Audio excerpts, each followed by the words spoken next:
जब अल्लाह किसी को पसंद करता है तो उसकी परेशानियां बढ़ा देता है ताकि उसे अपने करीब कर सके।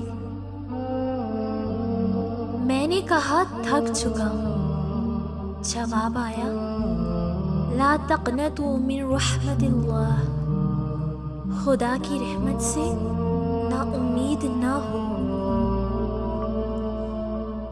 जब आपका दिल दर्द से भर जाए और आंखों में आंसू आ जाए तो उस रब से चुपके चुपके बातें कर लिया करें। वो सब जानता है लेकिन आपसे सुनना चाहता है। लोगों से डरना छोड़ दो, इज्जत अल्लाह देता है, लोग नहीं। 5 नमाजों की तरफ तवज्जो करो, इसलिए कि कितने ही सुबह करने वाले ऐसे हैं जिन्हें शाम नसीब नहीं होती।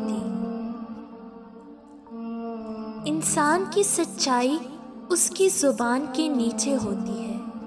अगर किसी शख्स को जानना है तो उसे गुस्से की हालत में देखो। टूटे हुए दिलों को कभी जोड़ कर तो देखो। अरे टूटे हुए दिलों को कभी जोड़ कर तो देखो। नेकी ये मुख्तसर है मगर हद से कम नहीं।